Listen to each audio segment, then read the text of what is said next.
I saw a set of eyes peek out of the cornfield ahead of me, then dart back in and disappear. Not entirely satisfied, I turned and started walking again. It wasn't long before I heard the rustle. This time I didn't stop, and neither did it. I went a little faster, so did the noise. I broke into a run and the noise kept pace with me. I skidded to a stop, nearly stumbling. The noise in the cornfield stopped as well. There was no doubt about it. Something was following me. It was keeping pace with me. It was stalking me. Just then, I felt something push the middle of my back so hard I lost my balance and fell in the middle of the road with the truck bearing down on me. All I could see was a pair of glowing eyes. They were somewhere between white and yellow. I should have known better. Driving in the dead of night down a dark ribbon of asphalt is enough to put anyone to sleep. Add in the complete lack of scenery, unless of course you count endless rows of giant corn stalks that flank both sides of the road. I don't know how they make them grow that tall. Maybe they put something special in the fertilizer. But in any case, rows upon rows of corn with nary a break in sight for miles can make me go a special kind of crazy. That is, if I can keep my eyes open long enough. I wish there was some other way for me to get home at night. Any other way. But there isn't. I live at the far end of the road surrounded by cornfields. Going faster wasn't an option. With the corn so close to the road, I had no warning if a suicidal deer jumped out in front of me. And believe me, I've had plenty of those. Fortunately, I kept to my own personal speed limit of 40 miles per hour. It helped me to avoid making a fur hood ornament out of many a deer. Not to mention the other creatures that seemed to think they owned the road. My car was a factor too. At this point, I'm not sure it would tolerate going much faster than 40. The engine light had gone on around a month ago, but I didn't have the time or money to get it to a garage. I just prayed every time I turned the key that it would start and get me home or to work, depending on what time of day or night it was. Those were the only places I went anymore, home and work. Occasionally I'd stop after work and get some groceries, but that was it. When you worked at a factory like me, that seemed to think you were just another machine they could run as much as they wanted. Home and work was all your life consisted of. This night I'd be especially glad to get home. My feet were killing me and I was exhausted. I was due back at work in less than 12 hours and needed to get as much sleep as I could. Not that any of that was a rare occurrence. My feet were always killing me and I was always exhausted. Even on my days off, all I did was sleep, trying to catch up from a week of working 12-hour days. The corn seemed to be blurrier than usual tonight, and I caught my eyes going closed more than a few times. I woke up to the sound of metal grinding and lights flashing on my dashboard as the car lurched to a stop. There was no time to pull over, it ground to a halt in the middle of the road. Futilely, I tried to start it a few times only to be rewarded by the sound of metal grinding against metal. No, no, no, I said. Please don't do this to me. It ignored my pleas. Closing my eyes, I turned the key one last time, praying for a miracle. The engine didn't even click. It was done. I smacked my head off the steering wheel in frustration, not doing any damage to the wheel but starting me on a headache. The headlights were still lit, but just beyond their dying dirty yellow glow, the overwhelming darkness closed in. Taking a moment to gather my thoughts, I realized I was at least 10 or more miles from home. My feet were still hurting from work, and even resting them as I sat in the car wasn't comfortable. I didn't relish the idea of walking, let alone for miles. It was a little after 3 in the morning. Even if I was able to afford AAA, no one was going to drive out here at this time of night. For a brief moment, I thought about sleeping in the car, but there was always the chance of being run over by one of the tractor trailers that hauled corn from the local farm that surrounded me. Dying in an accident because I was too stupid to get out of the road would be just my luck. I decided to avoid that scenario. As much as I hated the thought, I would have to walk. Grabbing my work bag and a flashlight out of the glove compartment, I turned on the hazard blinkers and got out of my car, knowing it would be the last time. I only hoped I would get some trade-in value for it when I went to buy a used car I couldn't afford. But with my luck, the dealership would probably charge me more to tow it than they would give me on a trade-in. Not bothering to look back, I turned on the flashlight and started walking. Pain shot through my feet and up my legs with every step. After 10 minutes, I couldn't take it anymore. I stopped and sat in the grass on the side of the road, digging through my work bag for the bottle of ibuprofen that I carried and used every day. Fortunately, there was enough water left in my bottle to wash 3 of the pills down. It took every ounce of my willpower to get up and start walking again. The pain hadn't gone away, it had gotten worse. I silently prayed that the medicine would kick in soon.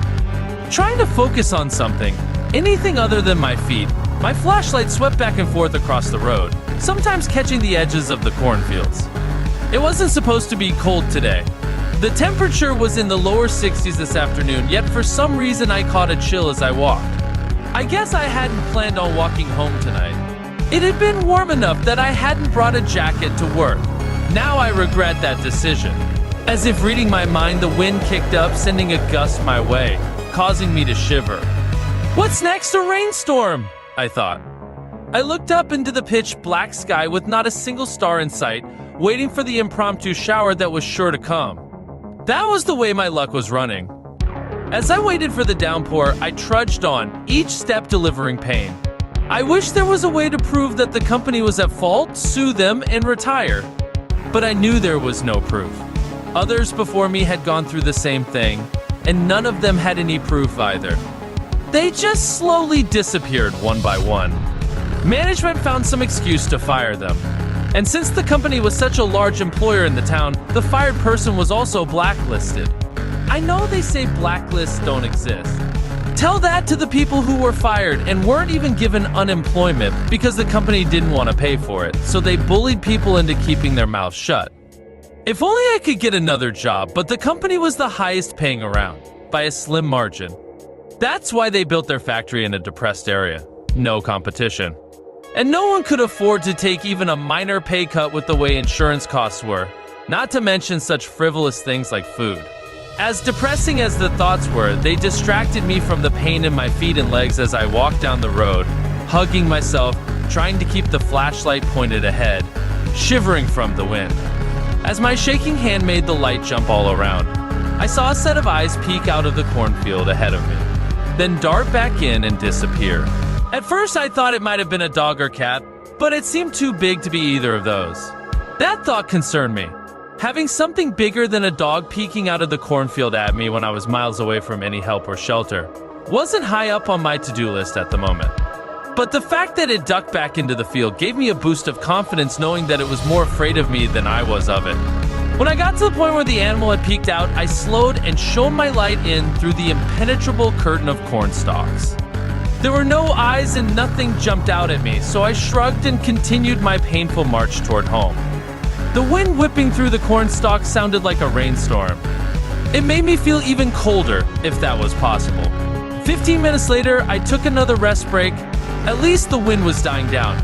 With literally miles to go before I sleep, I was taking comfort in anything I could. After my break, getting up was harder. The pain had gotten worse instead of better. I didn't even want to think of the blisters forming on my feet, or how I was going to get to work later on today. It didn't matter if you'd never taken a sick day in your life. The company did everything they could to make you feel like a piece of crap for even attempting to call off.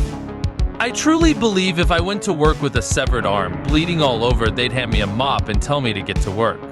As my hopelessness and bitterness fought over which felt more justified, I heard something behind me. It sounded like the corn stalks rustling, so I ignored it as the wind and kept walking. The next problem my mind decided to torture me with was my car. How was I going to get to work without a car? And how was I going to afford a car if I couldn't get to work? A wonderful conundrum I would have to solve later today. As I wrestled with that problem, I heard the corn stalks rustle again. I stopped and looked around. The wind had died down and the air was still. None of the stalks were moving. In fact, it had become eerily quiet. I shone my flashlight into the corn, doing a slow turn to search for whatever had made the noise. But I didn't see anything. Not entirely satisfied, I turned and started walking again. It wasn't long before I heard the rustle. This time I didn't stop, and neither did it. I went a little faster, so did the noise. I broke into a run and the noise kept pace with me. I skidded to a stop, nearly stumbling. The noise in the cornfield stopped as well. There was no doubt about it. Something was following me. It was keeping pace with me. It was stalking me. Uh-oh. I turned toward the field and shone my light into the wall of green. The wind was still, and there was no movement. I could feel the stillness. The chill I felt no longer had anything to do with the temperature. I wanted to see what was following me, but at the same time, I didn't want to know.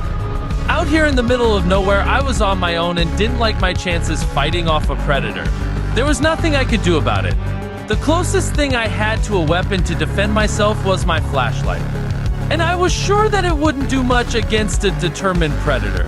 For a fleeting moment, my mind thought, you know what, bring it on. At least if something attacks and kills me, I won't have to deal with walking miles on feet that feel like razor blades are tearing them slowly to pieces.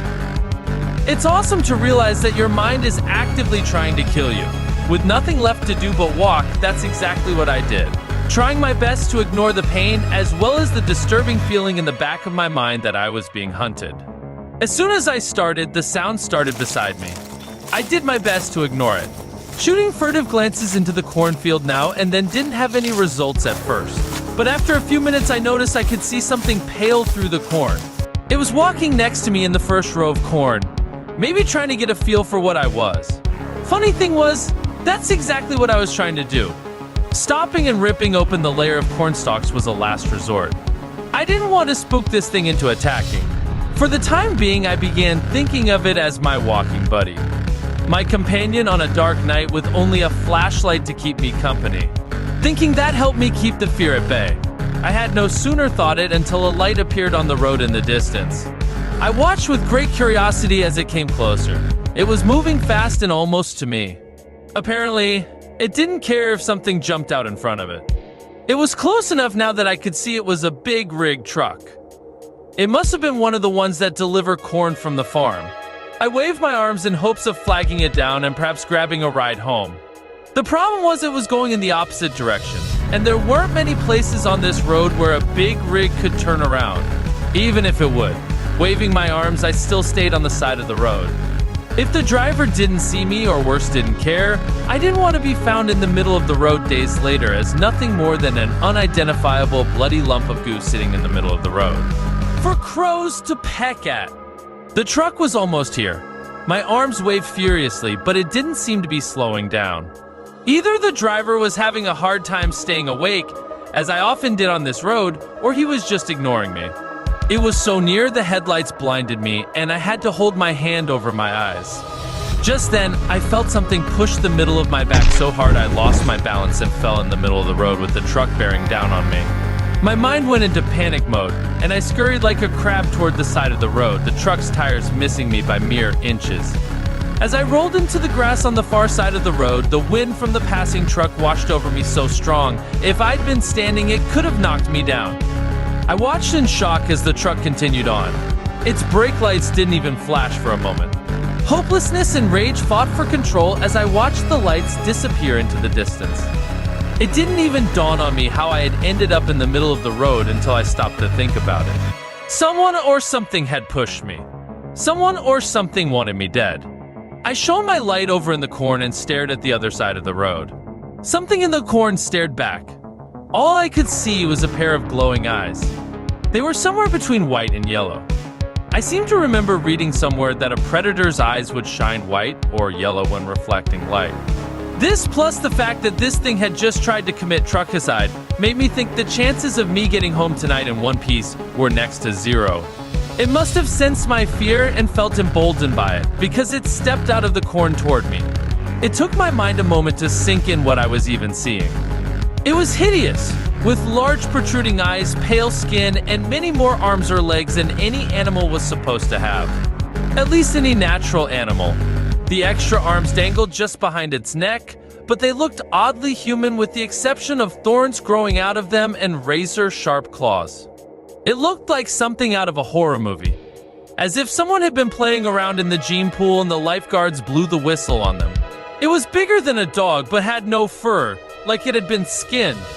The thing that sealed the deal was its enormous sharp teeth that it showed when it hissed at me and started across the road. I didn't hesitate. I turned and ran into the field on my side of the road. When I was younger, my friends and I used to play hide and seek in the cornfields, and one of the first things I learned was never run in a straight line. I zigzagged and doubled back as the terror in my mind gave my feet the will and strength to escape. At least the moon was half full, or was it half empty? Giving me a little light to see my path. And then as suddenly as I'd started, I stopped, dropped, and did everything I could to be as quiet and still as possible. It wasn't easy, especially at first when my breaths were coming in ragged gasps and I had to cover my mouth. Trying to breathe slowly and quietly when my oxygen-starved lungs were screaming for more air as quickly as possible. One of the lessons I'd learned early on in my hide-and-seek career was when you dropped, make sure you're in a comfortable position. I'd forgotten that lesson tonight, maybe out of sheer terror. When I dropped, instead of sitting, I was on my knees in the ready position in case I had to run quickly. A wise position to be in if I were to be found right away. However, after 15 minutes of sitting on my knees, I'd realized my mistake. I was about to change position when I heard a soft rustling of corn stalks behind me. Every fiber of my being froze, and I stopped breathing. It moved slowly, searching methodically. Even though I knew it was trying to make as little sound as possible, I could hear the soft rustle of corn stalks brushing against it and feel the ground give slightly with every step it took. It was in the row beside me. I knew it was a bad decision, but I looked over at the spaces in between the stalks at its horrifying body. It was bigger than a dog, but the extra arms it didn't walk on were covered with sharp-looking thorns and claws. I didn't dare look up as far as its face and mouth for fear I would start running right then. And then it hit me. If I could see it, then it could possibly see me. Was this thing just toying with me? I'd seen that so many times as a kid. The seeker would pretend not to see someone hiding and pass by only to jump back and scare the crap out of the hider a moment later. This creature was almost past me. Was I about to suffer the same fate? Would it pass me, letting me believe I was in the clear only to whip around and sink its claws and teeth into me? I was about to start shaking. I could feel it. I had to get that under control real quick. There was still a chance it hadn't seen me. That was the hope I clung to. If it knew I was here, there was nothing I could do about it anyway. I wasn't that little kid anymore. I couldn't jump up and sprint at a moment's notice. I was amazed my feet had allowed me to run into the cornfield. And there it was. I hadn't thought about my feet the entire time I was running in fear. But now that I wasn't, the pain came back stronger than ever. It was all I could do not to gasp from the strength of it. I imagined if this creature was chewing my feet off, it wouldn't have felt much worse. I winced and grimaced, but did all I could not to move or make any sound. Closing my eyes, I focused on anything I could except the pain, in a vain effort to make it go away or at least abate. It was a few minutes until it began to subside. When I opened my eyes, the creature was gone. Not just further down the road, gone, like vanished. At first, I felt relieved, but then I realized I had no idea where it was. It could literally be right behind me, and I wouldn't know. I felt the panic rising in my mind and had to fight to keep it down. Okay, it passed me, so unless it knows I'm here, I thought. There's no reason it would stick around this area with so much more field to search. If it does know I'm here, I'm dead anyway and there's nothing I can do about it. At least if I die, my feet won't hurt anymore. As strange as it sounded, that seemed to calm me down for the moment. Next, I focused on getting in a more comfortable position. My knees were screaming for mercy. I turned and sat in the cold dirt, making surprisingly little sound. Now was the time to rest for a minute, then consider my options. I still had my flashlight, but I didn't dare turn it on. At least I was getting a little light from the moon. Somewhere during the commotion, I must have dropped my bag. A shame, really, because I could have thrown it in the opposite direction to misdirect the creature. Sitting there was an option, but it wasn't one that would get me home. I could crawl out to the road and continue on my way, hoping that the creature was so busy searching for me and wouldn't notice. I chuckled softly at the ludicrousness of that plan, and then I stopped. Why not? I thought. If it already passed me and didn't know I was there, maybe it would keep searching oblivious that I had quit the deadly game of hide and seek and was heading home. The longer I thought about it, the more plausible it seemed. At least it was a plan, something to focus on rather than impotent fear. I turned around as quietly as possible and began crawling toward the road. After a short time, I'd had enough of that and stood. Stepping sideways to brush against as few of the leaves as possible, I found the noise I made this way was less than what I did while crawling. But it was still noise. I had no idea how near or far that thing was, and if it was close, it was bound to hear me. The thought made me want to go faster, but I realized that panic would only get me caught. Besides, maybe it was making just as much noise looking for me. As I comforted myself with that thought, I felt the first raindrop hit my cheek. Looking up, I watched the moon disappear behind rain clouds, and with it went my light. At this point, it didn't matter. I was in a road that was heading toward the road, hopefully, and once I stepped out onto the road, I could use my flashlight again, covering it up and only allowing a sliver of light to escape at a time. I kept walking, glancing behind me from time to time as the rain intensified. It wasn't long until the fear of the last hour or so gave way to shivering as the cold rain soaked into my clothes. I once again lamented not bringing a coat. All I could see were a few corn stalks in front of me. The storm had robbed me of even the little light the moon had provided.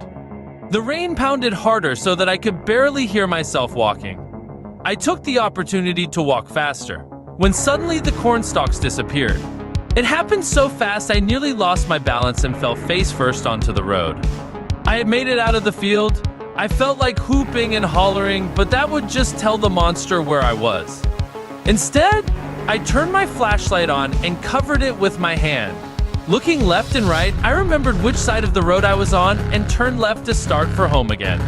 I breathed a silent prayer that the thing would stay lost in the field until I was home, in bed, asleep. The rain was coming down in sheets, but I trudged on through it. The monster chasing me took away any thought of rest breaks. The next time I sat down would be in my living room. I limped on through the rain, pain shooting through my feet, but I didn't care. I wondered if I would make it all the way home. It had to be at least 6 or 7 miles away, through the pouring rain with the homicidal monster hunting me. I never thought all that would happen when I left for work this morning. As I pondered my survival, the rain in front of me began to glow. I stopped and watched as a shadowy figure rose out of the pavement. What now? I thought. Have I entered the freaking Twilight Zone? Staring at this growing apparition, I suddenly realized it was my shadow. I whipped around and saw a truck barreling down the road toward me. It could be my salvation or my doom. I aimed my light at the driver's side windshield and prayed for the best. For one long moment, nothing changed. The truck kept coming just as fast as ever. Then, miracle of miracles, I heard it slow with the Jake brake and eventually come to a stop beside me. The driver's side window came down and a large woman stuck her head out through it. "Are you nuts?" she screamed. "You trying to get yourself killed?" "No, ma'am, my car broke down," I called back. "I was just trying to get home." She shook her head. "Where's home?" I pointed in the direction she was headed and said, "Around 7 miles that way." She looked at me as I stood in the pouring rain, and for an instant, I thought she would roll up her window and leave me standing there. Of all the terrors I dealt with tonight, that would be the worst. "All right, get in," she said, nodding toward the passenger side. I ran around and climbed up into the cab, profusely apologizing for getting her seat wet. "It's a company truck," she said. "It don't matter to me." She put the truck in gear, and it slowly started forward as I leaned back in the seat and closed my eyes. "Was that your car back there in the middle of the road?" she said. "Yes, ma'am," I said. She looked at her odometer. "Well, you walked around 4 miles so far," she said. I nodded as we picked up speed. Glancing in the side mirror, I saw something running down the road after us, but losing ground quickly. I knew I had escaped death by a margin of a minute. Sighing deeply, I swore to never walk this road again. Even if I broke down, I would sit in the car and wait for someone to happen by. We passed the large farm that I knew was her destination and stopped 2 miles later when we got to my house. It was the only one at the end of a cul-de-sac. The realtor told me they were going to tear it down because the housing development it was supposed to start never happened. The company had gone out of business before they could build anything other than the model house. It had sat empty for years, falling into disrepair. Instead of tearing it down, they rented it to me after doing just enough to make it livable. "Is this it?" she said, turning partway through and stopping. "Home sweet home," I said. "Thank you very much. You're a literal lifesaver." She looked at me with a question in her eyes, but I was already climbing out of the cab and closing the door. I ran to the front door, dodging raindrops as I dug out my keys and unlocked it. Closing and locking the door behind me was the best feeling I'd had in a long time. I painfully pulled off my shoes and left them on the mat beside the door, then went to the laundry room and stripped off my wet clothes. Next was a shower before throwing on a pair of pajamas and going to bed. Laying there under my warm blanket in my soft bed made the rest of the day feel like a nightmare. There was still the problem of what I was going to do about a car, and how was I going to get to work, but those would wait until I got a good night's sleep. The last thing I thought about was that monster, and how I'd cheated death. I wondered how many of those things were roaming around, what it was, and how many people had disappeared like I nearly had.